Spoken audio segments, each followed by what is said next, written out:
विंध्याचल क्षेत्र अत्यंत पवित्र क्षेत्र है। हमारे पूज्य गुरुदेव पहाड़ी बाबा महाराज कहते थे कि पवित्र भाव से सदाचार संपन्न होकर कोई विंध्याचल क्षेत्र में विचरता रहे तो विचरते विचरते सिद्ध हो जाएगा। महाराज जी कहते, वो कहते थे हम जब पैदल भ्रमण किए तो हजारों वर्षों की आयु के सिद्ध पुरुष भी हमको विंध्याचल पर्वत में दिखाई पड़े, सत्संग करते हैं। ये इधर एक मुडारा गांव में पहाड़ के ऊपर एक सिद्ध है, तो हरिराम बाबा गए सिद्ध से मिलने के लिए। बाबा तो बाबा ठहरे, अल्हड़ थे बाबा, तो रात में वहाँ कोई रहता नहीं था। और अभी भी बाबा वहाँ ऐसा है कि जब वो सिद्ध बाबा वहाँ रहते हैं अलक्षित भाव से, तो वहाँ पहाड़ के ऊपर एक पत्थर का कुंड है, प्राकृतिक छोटा कुंड है, उसमें पवित्र जल भरा रहता है। और वो सिद्ध कहीं घूमने चले जाते हैं विचरने तो वो जल सूख जाता है और कहीं कोई पानी है नहीं, इतना ही बड़ा कुंड है।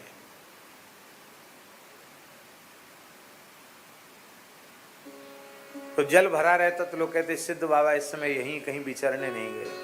तो हरिराम बाबा हमारे महाराज जी के साथी थे, गए।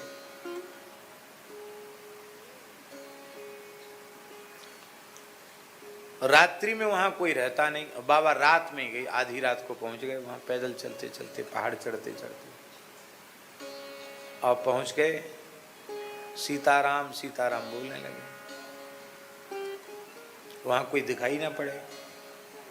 तो बाबा बोले अरे कैसा साधु है, साधु को देख के सामने नहीं आता, कहां छिप गया सिद्ध, ये कैसा महात्मा है, हम तो तुमसे मिलने आए सत्संग करने आए, तुम कहां जाके छिप गए, ऐसे बोले बाबा। वो सिद्ध सामने आ गए, दुबला पतला कहरा अस्थि मात्र शरीर था, जटाजूट थे। उसने बाबा को दूर से साष्टांग प्रणाम किया, बाबा ने भी उनको दंडवत किया, उन्होंने उनको किया। तो बाबा को इच्छा हुई कि इनको आलिंगन दें, वो पीछे हट गए और उन्होंने कहा मैं सिद्ध हूं, 10,000 वर्ष की मेरी आयु है। क्या कहा? 10,000 वर्ष की मेरी, 10,000 वर्ष में यहां तप कर रहा हूं, पर मेरी साधना उपासना पद्धति अलग है। मैं योग मार्ग का साधक हूं और आप भक्ति मार्ग के साधक हैं, आप वैष्णव हैं।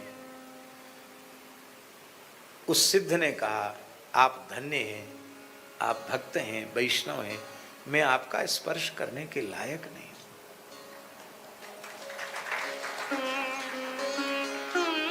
ये है भगवान की भक्ति की महिमा। 10-10 हजार वर्ष के सिद्ध भी वो कहते हैं कि मेरा देह उतना पवित्र नहीं है जितना पवित्र तुम्हारा शरीर है, क्योंकि तुम हरि भक्ति परायण हो। तो अनेक सिद्ध पुरुष विंध्याचल में निवास करते हैं। विंध्य बड़ा पवित्र क्षेत्र है।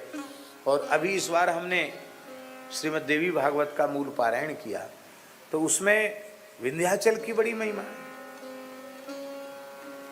जहां विंध्यवासिनी देवी है उसमें तो लिखा है ऐसा कि ब्रह्मांड गोलक में भगवती का विंध्याचल के जैसा कोई तीर्थ नहीं।